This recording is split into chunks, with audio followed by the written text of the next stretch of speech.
Here I thought I'd make a video rather than try and explain what all the pictures are. Um, Basically, the chassis is a drop seat from Twisted Choppers in South Dakota. And I got the frame. Donor bike was a Buell Lightning, X1 Lightning, 101 horsepower. That I redid the cam cover, cut away all the excess material on that. It has a billet air cleaner of my design. It's changed over from fuel injection to carburetor. I've modified the carburetor like I usually do. It runs perfect. It has an O2 bung on the exhaust system. If you want to hook the fuel injection back up, I can provide all of that too. But I never got it to quite run as good as it does with the carburetor.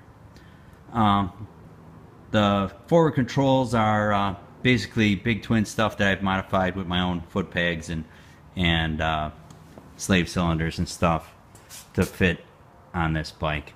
It has a Atlas extended sprocket with an outside bearing. I designed that whole sprocket cover cage deal. This thing here is the these pull out. You stick a coin or a key under here, you can pull these out and they act as foot pegs. This is the oil tank. I made the back side of the oil tank from a portion of the rear fender. The part I cut off here, I made into a back side of this oil tank. Oil tank only holds about 1.5 quarts maybe, so you got to change the oil pretty often. This tank in front of that was where I had the fuel pump, the electric fuel pump for the fuel injection. That is now empty. Has an Odyssey battery, has a built-in battery tender. All you do is plug the battery tender in, and it's all good. This thing's pretty high compression. It needs to have a full charge to light it off when it's cold.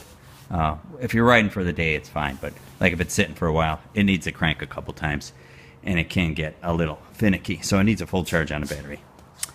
Anyways, the rear brake is a Buell setup that I made my own. I don't know if you can see that.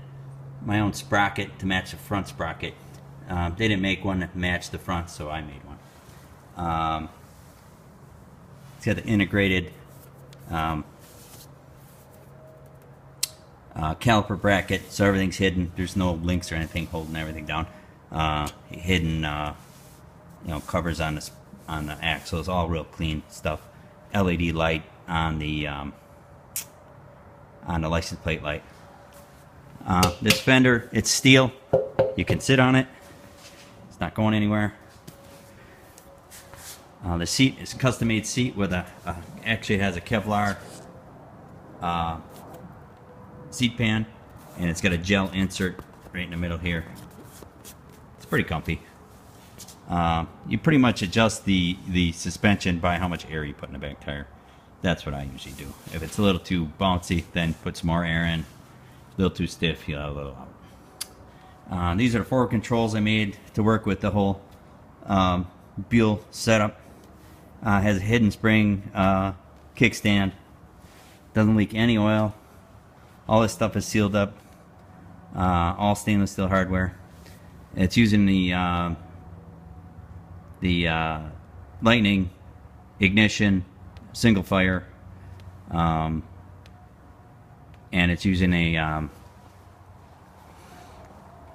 behind the point cover here is electronic ignition with the rev limiter and different advanced curves and all that stuff. You can pull these two screws out and mess with that, but it's pretty much set up the way I wanted it, and it runs great. The gas tank is a one-off deal. I got tens and tens of hours into this gas tank. It's got a hidden cap, pops up, and screw it, tighten it up, pop it down.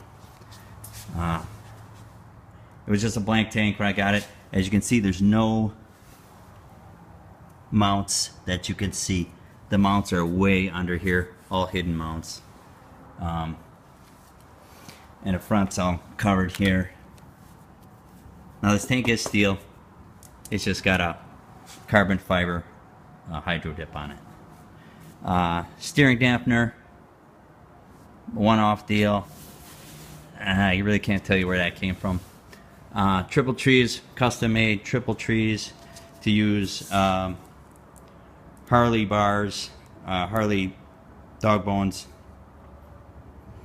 and it's using this factory Buell handlebars actually. This billet dash is a Buell aftermarket product, and that everything works. All the lights work, all the gauges work, everything works. That's about it. I'll start it up here in the next video.